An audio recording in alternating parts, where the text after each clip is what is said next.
Welcome to Fixing with Passion. This is a 2000 Expedition 4.6. Now we have developed a time and chain noise. It's a constant rattle, and right now we're outside. I just took a quick picture of it. We're going to go back in the garage because I want to have to start it up in my little garage. I don't have a lot of room because there's some music playing outside across the street and I don't want to get demonetized. So we're going to go back into the garage and go from there. So let's go back inside the garage. And now we're back inside, and what we're going to do, we're going to start this up, and this noise has been going on for quite some time. I'm going to have to tear the front cover off of this thing and get into the timing chain. I think probably one of the plastic guides is broken. Now this is the 2-valve engine. This is the better engine. This thing's got 300,000 miles, and it's been a great vehicle, but over time I've heard this noise get worse and worse. So let me go ahead and start this up, and we'll let it run just a few, maybe minutes here. And you can hear this rattling, and this will give you some idea. If you have the same rattle, then probably you're going to have the same problem. I'm going to eventually tear into this. I'm not going to do a step-by-step tutorial because there's a lot of other videos online about this 4.6 and how to tear it apart, and probably get into the timing chain. But this noise, I just want to verify that probably is what's going on. So let me go ahead and start it up. Okay, so I got it running, so let's go inside and listen to this. You can hear this clickety clackety noise. Sounds like marbles in a can or whatever. Timing chain is slapping against the side of the housing, so let's go inside.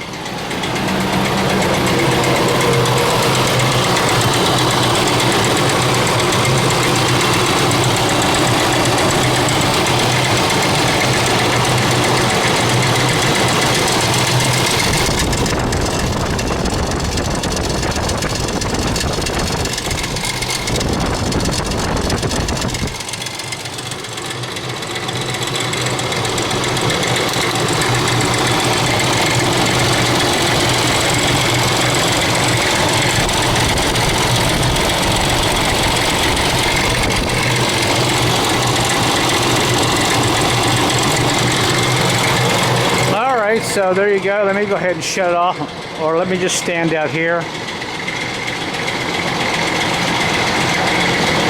Yeah, it's pretty bad. Oh.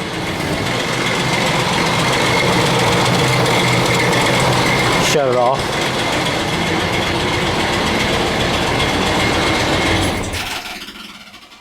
And just like that, the noise is gone. So definitely in the timing chain system down there, and I almost got my light taken out.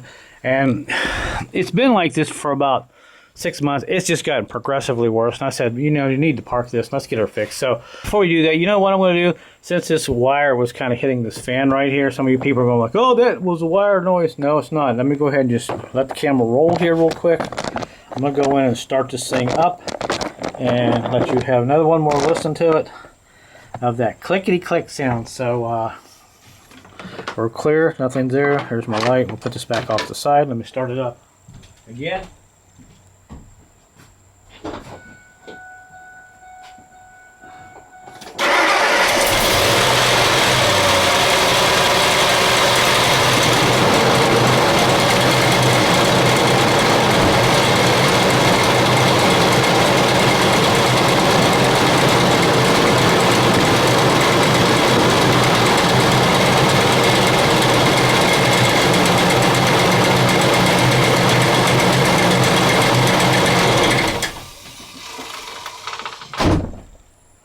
Yeah, that's pretty bad. Okay, on with the show. Alright, as promised, it's the next day and I'm back, and what a mess. So what I did last night, basically I'm just going to kind of talk here a little bit, tell you what I've accomplished so far and what I did not accomplish so far. And you can see down here, we got the belts off, we got the clutch fan off. That was a lot of fun. It's a left-hand thread, so you got to go that way to the left with it, facing the engine. And I used a big old wrench, a big old thumb wrench here, and I took a hammer and just kind of hit it, and eventually came and kind of pried on the back of the pulley water pump, which is off right now. But in a nutshell, but you can see it's all apart, except for the valve pan covers here. But I did take the intake out. The reason I took the intake out, it makes it a little easier to get in here and get some of this other stuff out. And as you can see here, see these little things? Yeah. These are spark plug boots. They're all stuck in there. So what were the odds of that? Yeah. You know, when people work on vehicles and stuff, they don't follow instructions. They should have put some dielectrical grease on there, and I wouldn't have had this problem. So now I gotta get some brake cleaner and let it soak, and get a little pipe and push down in there and break those loose. There's some videos on YouTube on how to do that. So for the most part, my difficult part here was getting the clutch fan off, which is sitting right there. And you can see there's a big old nut on there, and I put, like I said, a wrench on there, and I don't know where it's at. It's a big old crescent wrench that I've got here somewhere. There it is, and you can see it's kind of bent a little bit, but it's just wide enough to get on there. And I think this is a 12-inch. Okay, 12-inch. Put that on there. Took a hammer. I actually took a propane torch or map gas, and heated the nut up. And kind of heated it up a couple times, and eventually I did get it loose. So, but they have a special tool for that if you want to do that. And the other second hard thing was getting this nut off on the crank pulley. It is right here somewhere. It is a 15, and I used my electric impact wrench on it, and eventually got it off. But I had to use a swivel, because the radiator was kind of in the way and I couldn't get a direct access on her, so I had to kind of go at an angle. And by going at an angle, I used basically something like this. This is going to be probably one of your more scary attempts, something like that. And got in there at an angle. The angle was kind of like this, so wasn't the best ideal situation, but I took a hammer also, and it probably took me 20 minutes to get this broken loose. I took a hammer and hit the end of this, what was in the crank, kind of hit it a couple times, give it some light blows, and eventually it came apart. Now, if you have a way to lock up the engine, you could probably just take a brake bar, get it from here, and just go whoosh, break it loose. But you guys probably can figure out something, or I'm sure somebody on YouTube has a way to do it, but I wasn't going to go that route. I just wanted to get that nut off, and luckily I did it, and I did it from the bottom, laying down here last night and all that. So the only thing I have to do now is get the power steering pump out of the way. I want to get these valve covers out of here. I even took the injectors out because it's pretty nasty and greasy in here. I wanted to clean it up a little bit, and it's going to be a little bit easier to take these valve covers off without this intake on here. And I just unhooked it right there. Luckily for me, if I can reach back in here, this nut came out fairly easy. The back of the plenum, and I just kind of moved it out of the way, and I unhooked all my injectors. I took the bolts and nuts out of the rails here. There's two on this side and two there, one right there and one right here. Kind of spread that apart, and you can pull your intake clear out. And where is my intake? Let me grab my light down here. A lot of wires and stuff. I've done this several times, and I guess maybe I'm just getting used to it. And there it is. There's the intake and all that. Be careful and don't break anything. You know, that guy down there with that wire on it. There's the thermostat. And all the bolts did come out. And the bolts on this intake are pretty straightforward to take out. The only thing that's broken, it's been broken on this, is one of the coil pack bolts right there. See, that's kind of snapped off. This is an aluminum head. You don't see these very often. This is back in the 2000s. And speaking of, you don't see those very often. It takes a special gasket. I don't have the part number, but here is the gasket that's on it. They're a little different from the plastic intakes on these 4.6. And I realized when I took this off last night, I thought, great, the gaskets are in good shape because I replaced these about 2 years ago. But one of these here has a place in it where it's getting bad, and these are going to have to be replaced. So you have to be careful. The orientation of these gaskets are a little different from the plastic. They sit in here just a little differently and all that. And if I can find the part number, what these are on this 4.6, it's 2000. I'll put the link, or I'll put a little card right about now what the part number was, or a picture. But one of these is damaged. Is that it there? I just saw it last night. It's like, I'm not going to put this. There it is right there. Is that little place right here? It's damaged right there. So that's a no-go. And a lot of these will leak up here right where that's damaged, so make sure, you know, you replace some gaskets. And these have little nipples there, one there and one there, that you set back down on the block here, and it keeps it from moving around when you put the intake back in. The intake goes like in like this and comes out like this. You gotta lift up on it. So that's enough of that. Alright, so everything else straightforward, just a lot of time consuming. It probably took me, I'm gonna say, 4 hours without people coming and stopping by and talking to me to get this far. This here, probably another 2 hours, and I should be into the timing chain. Like I said, the biggest hurdle is getting the crank bolt out. I have to get a crank puller tool, get that off, and get some brake cleaner, let that soak in these boots, and get those all off. I mean, just what a mess. But other than that, there is one other thing. I did take this nut off down here. See this air conditioning unit right here? If I can hold the light a certain way where you can actually see this. I took this nut off right here, and this thing will flex, this air conditioning system here. You see that?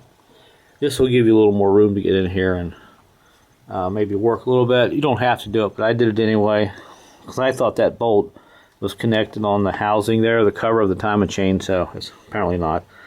And that's it. So once we get down to the timing chain, now that we'll go ahead and give you another look here. But hopefully, I think what's probably happened, one of the guides broke in here, and the oil pressure kind of got weak on this side, and this side was ticking a little bit, the lifters were. And that's pretty common with these 4.6s. A lot of lifters will tick if the timing chain breaks because one of the tensioners, it's not holding oil pressure no more and all that. But we'll see. Right now it's just pure speculation. So, gotta get this power steering unit off, get the crank pulley off, and get these valve covers off, and start working on this cover, and we'll see how far we can go. Thanks for watching, guys. We'll see you here in a little bit. Alright, we're back. It's later in the evening, and I got the power steering unit off. There's a lot of videos on YouTube on how to do that. There's actually a ratchet you can use, a 10mm, to get under there and loosen one, leave the one bolt in and take the other two out. But it's laying there. There's a couple wires on the bottom, so kind of be careful about that. But it's laying down there out of the way. Wanted to get it away from this housing and all that. So for now, you can see we got our valve cover off on this side. Now, in order to take this valve cover off, just a little note, you got to have a 6-point deep well, 8mm socket. Yeah, so that's what holds those on there, and they're pretty long little bolts. They're kind of like this. So yeah, you gotta have one of those. The ones on this side back here, you can get to them, but you gotta move some wires around, use some bungee cords, pull them up and all that. So this wire, this is actually ready to come out over here, I think. Oh, actually I got one more to go here. Get this one out. I did get a wheel puller, a harmonic balancer puller. I rented one at the auto parts store. That's really all about we got. Let me try that again. That's just about all we have to do to get this cover off, except take some bolts out. But I'm going to take this puller out last, the harmonic balancer, get that off last. And there is the tool that I rented at the local parts store, like $140, but they give you your money back. I have a little gear puller somewhere, but I have no idea what's that. I can find everything else except for that. Anyway, all right, so let's see if we can. This valve cover, by the way, came out fairly easy. It does, you can get it around this EGR crap here, this tube, and if you take your power steering unit off, there's still a bracket down here on the bottom. It comes off, but no problem getting this off. There's our timing chain on this side. But on this side, I think this is where we're going to find the carnage. But let's go ahead and see if we can get this off here. And the other one came off pretty good. I think we can even reuse our gaskets and all that. Kind of got to pull up on it there a little bit. Get up there. Get on up out of there. Anyway, so hoping I can maybe pull this out with one hand. I may not. I may have to set the camera up. I don't know. Since it's late, you're laying in bed on your laptop tonight, watching this and wondering how to do yours. So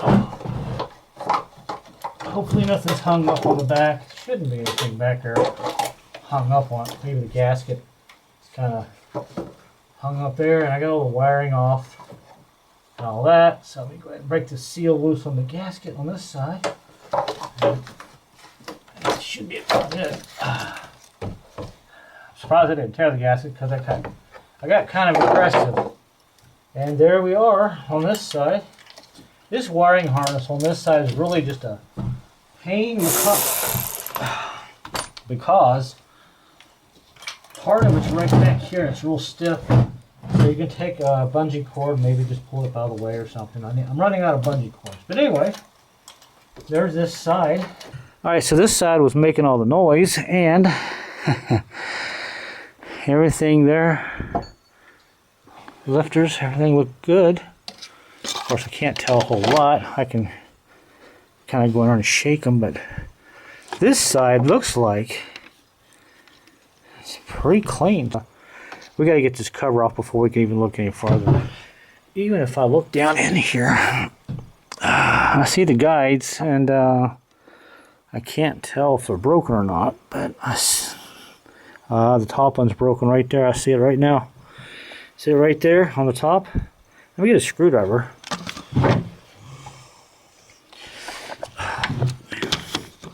And I think you can see this right here. Look at this. Oh yeah, there's our problem. Look at that. Ching ching ching ching ching ching ching ching. Good to know. So we got a broken guide there. Never jump time. Good news there. Yay. Alright, so enough yakking. So if you're going to do this job, you just got to have a lot of patience. It's going to take you a couple of days if you're a one-man band like I am. And just kind of get it all the way. So that's that. So we do know what was on this side. My hunch was right. Alright, so let me go ahead and get the rest of this off here. Let's pull this cover off and see what we got in there. Alright, so we're working on the harmonic balancer, and I'm going to give you some live action. Is that TV show still on? Someone answer that in the comment section for me. I bet you can see it's coming off. And I like these pullers so much better. You just screw these bolts into the puller and off it comes. And it tried to turn, but I just put my hand here and it was nothing for me to stop that from turning. So. And I did oil this up. That's the whole key of making this easy. And you can see our harmonic balancer or crank pulley, or how many terms that we have for this, is coming off. Now all we have to do is unbolt the cover and begin our timing chain. So I'm going to see if I can keep from dropping this. Yay! So there we go. So pretty easy to do, so that's good. Let's get this out of the way. Alright, after about an hour of diddling around, she's ready to come out. Came off pretty easy actually. I did leave the crank sensor still connected. I can't get the wire disconnected, but if I get this out far enough, I can slide the crank sensor out, not worry about where the connector is. I don't know where the button is where you unhook it. I can't find it, and so much grease on it. I don't want to break it, so.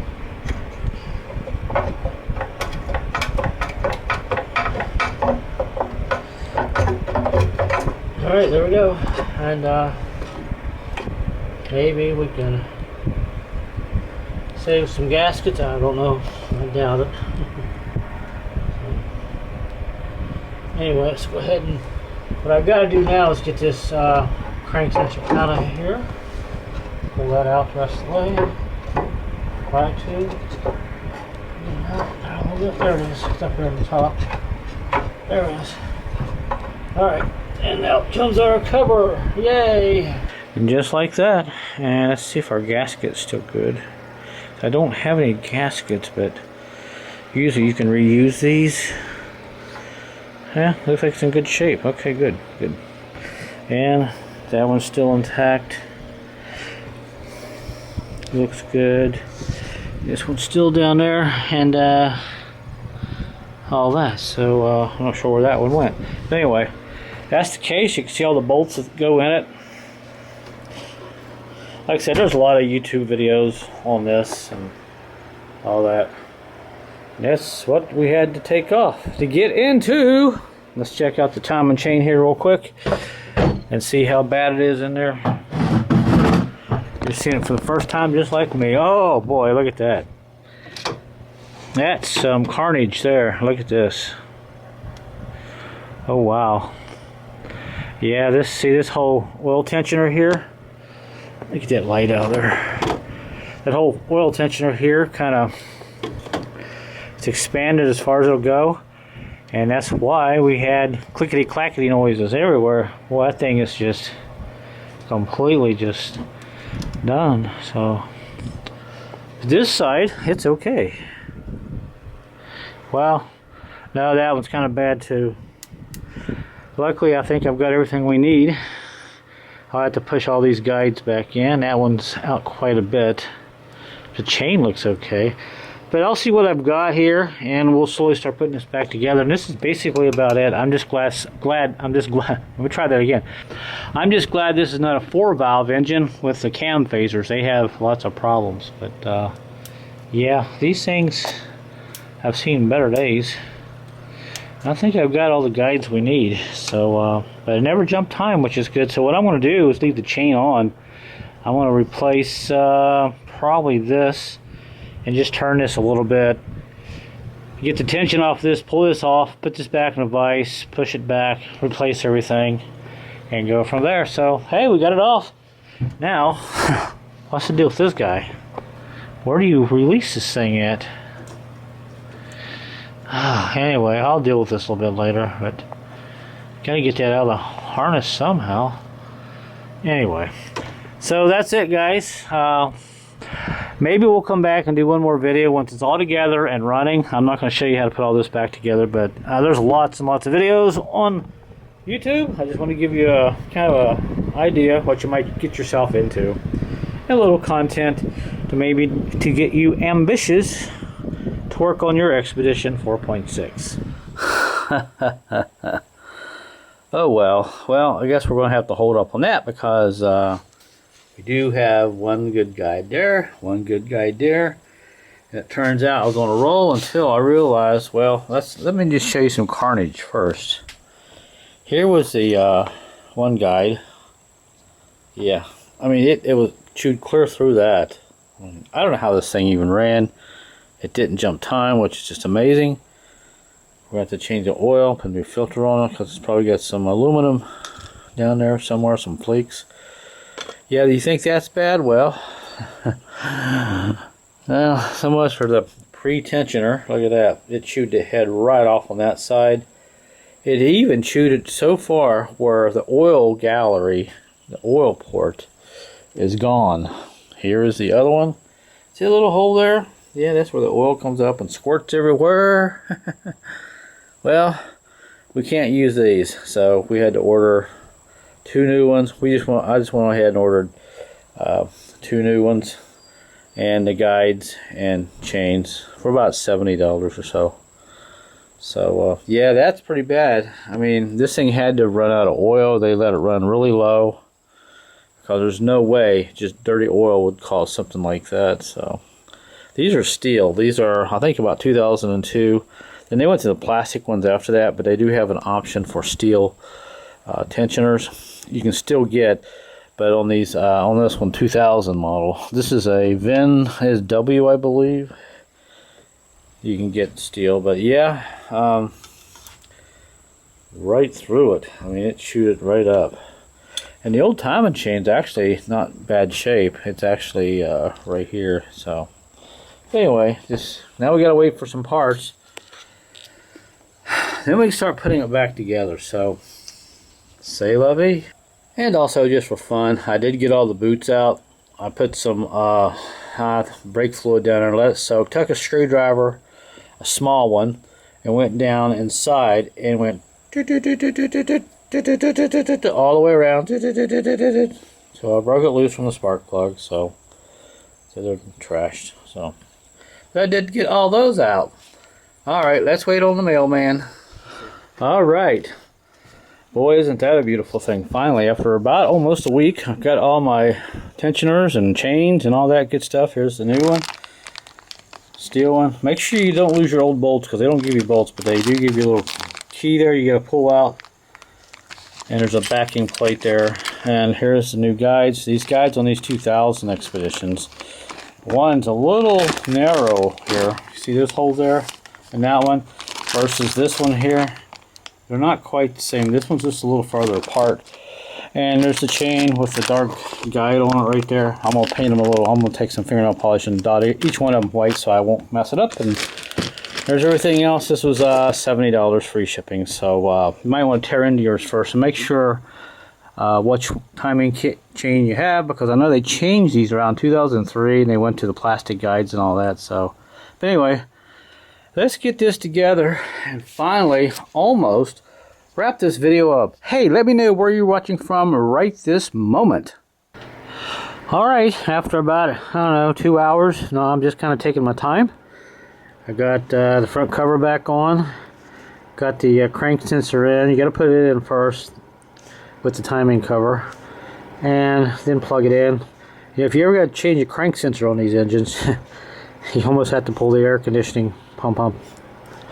So yeah, that compressor's got to come off for that. But anyway, I didn't do any video on putting the tensioners in and the chain, because there's plenty of videos on YouTube about that. But anyway, I just wanted to show you my process here. So I don't have a whole lot more to do. I got to finish tightening up my bolts over there, my valve pan covers. Put this one on and pull the plugs up, clean them, clean up here a little bit, put the gasket back in and put the intake in, and get some small things here done. Don't forget to put your tone ring in for your crank sensor, crankshaft sensor, because some people forget to do that. That's back in and all that. So update coming up here shortly. We'll hopefully get to start soon. Alright everyone, it's been a couple of days and she's running really good. I've been checking things out, and we got everything pretty much perfect in it. We'll pull over up here and do a start and listen to this engine. This is what the engine should sound like when it has perfect timing and all the coils and the plugs are all firing without the cam phasers. I hate those cam phaser engines. So let's pull over up here and we'll start it for you and give you a listen to it.